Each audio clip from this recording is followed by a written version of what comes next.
Our story this week is called City Green by DyAnne DiSalvo Ryan. This story is about a little girl named Marcy who does something amazing in her neighborhood. I love this story because it reminds me a lot of the city we live in. And I wonder if you'll get some inspiration from Marcy to do something amazing in your neighborhood. Let's read to find out what Marcy does. City Green by DyAnne DiSalvo Ryan. There used to be a building right here on this lot. It was 3 floors up and down, an empty building nailed up shut for as long as I could remember. My friend Miss Rosa told me Old Man Hammer used to live there. Some other neighbors too. But when I asked him about that, he only hollered, "Scram!" Old Man Hammer, hard as nails. Last year, 2 people from the city came by, dressed in suits and holding papers. They said, "This building is unsafe. It will have to be torn down." By winter, a crane with a wrecking ball was parked outside. Mama gathered everyone to watch from our front window. In 3 slow blows, that building was knocked into heaps of pieces.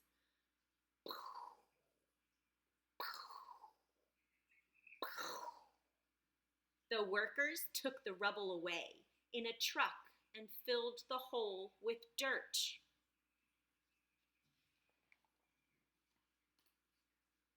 Now this block looks like a big smile with 1 tooth missing. Old Man Hammer sits on his stoop and shakes his head. "Look at that piece of junk land on a city block," Old Man Hammer says. "Once that building could have been saved, but nobody even tried. And every day when I pass this lot, it makes me sad to see it.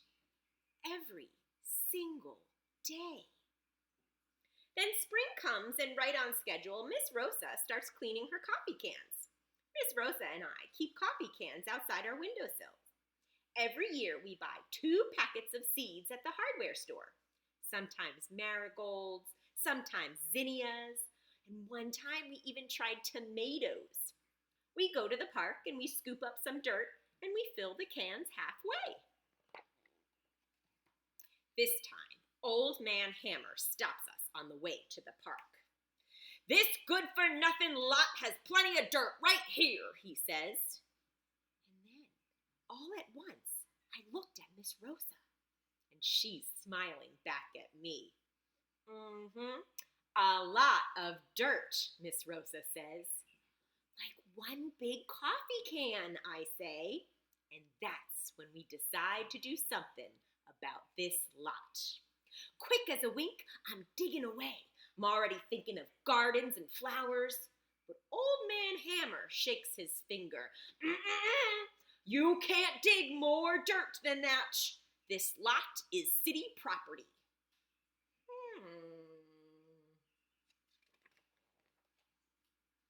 Miss Rosa and I go down to see Mr. Bennett. He used to work for the city. "I seem to remember a program," he says, "that lets people rent empty lots." And that is how Miss Rosa and I form a group of people from our block. We pass around a petition that says, "We want to lease this lot." In less than a week, we have plenty of names. "Will you sign with us?" I ask Old Man Hammer. "I ain't signing nothing," Old Man Hammer says. "And nothing is what's gonna happen." But something did. The next week, a bunch of us take a bus to City Hall. We walk up the steps to the proper office and hand the woman our list. She checks her file, she types in some notes, and she makes some copies. "That will be $1, please." We rent the lot from the city that day. It was just as simple as that. You see that smile with the tooth missing?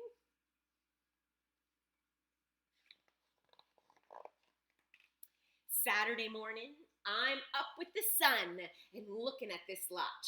My mama looks out too. "Marcy," she says, and she hugs me close. Today, I'm gonna help you and Rosa.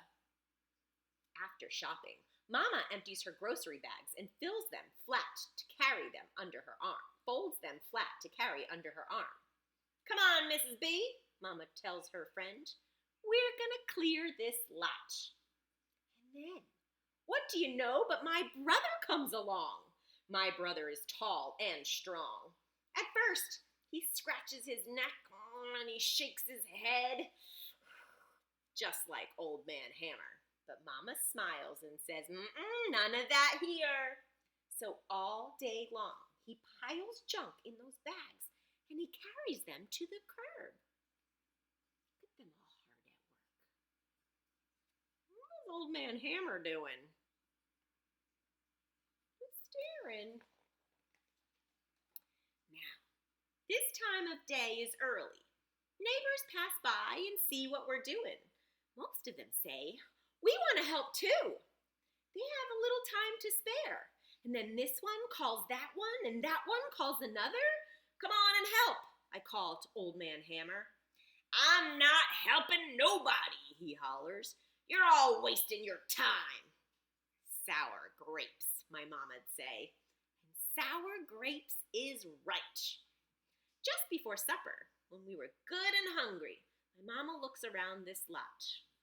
Marcy, she says, you're making something happen here. Look at all the people she got together. The next day, the city drops off tools like rakes and brooms and a dumpster for trash.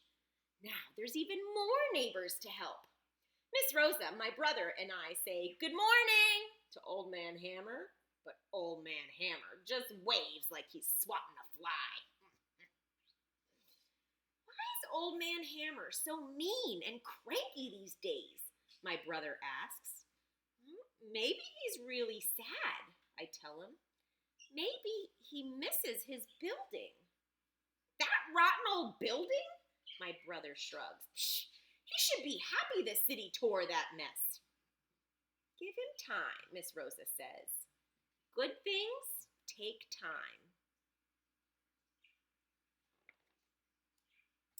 Mr. Bennett brings wood, old slats that he saved, and nails in a cup. I knew all along I saved them for something, he said. This wood's good wood. And Mr. Rocco from 2 houses down comes, carrying 2 cans of paint. I'll never use these, he said. The color's just too bright. But here, this lot could use some brightening up.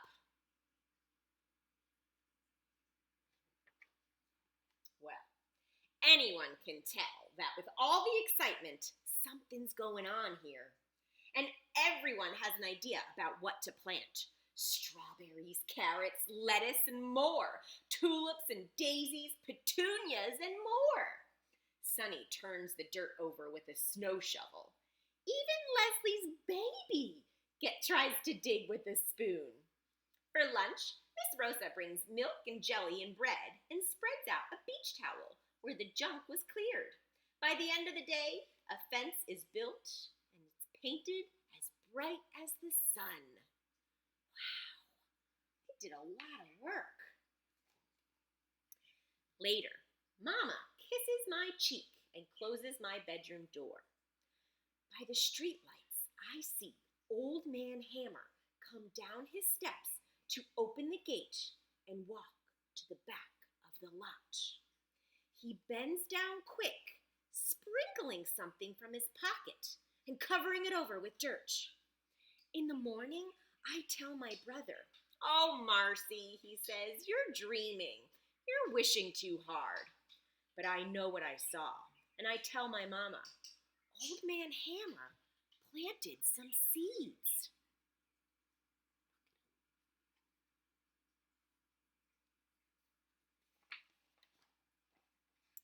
Right after breakfast, I walk to the back of the lot, and there it is.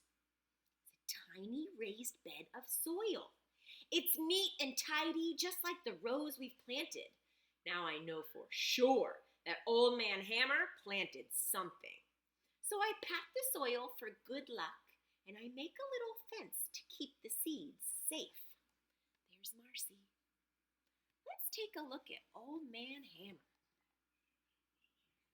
Does anyone have any clues as to what Old Man Hammer might have planted? I wonder.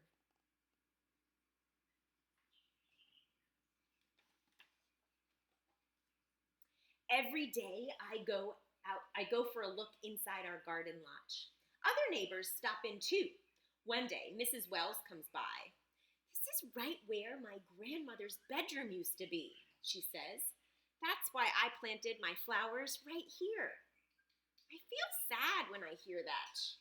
With all the digging and planting and the weeding and watering, I'd forgotten that this lot, that a building had been on this lot.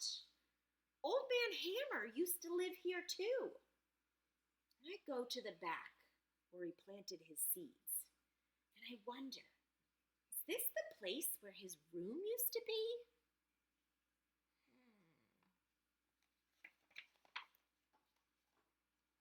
I look down.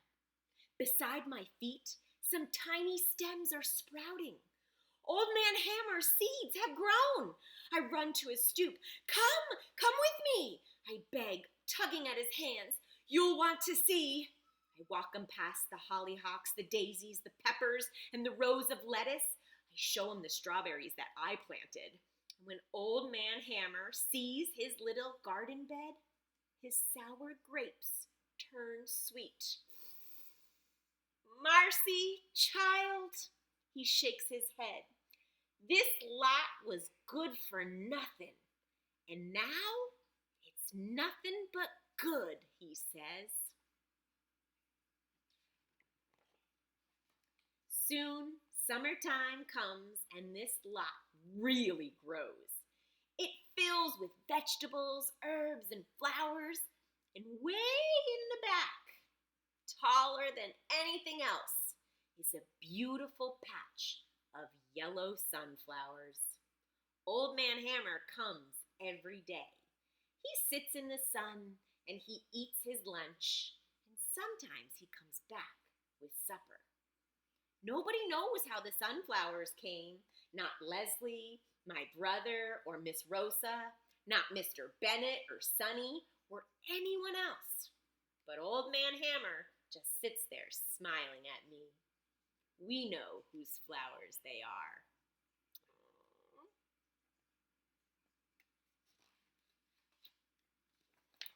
The end. What a great story. Marcy really turned that empty lot into something amazing. She got the whole community together and started a community garden. Great job, Marcy.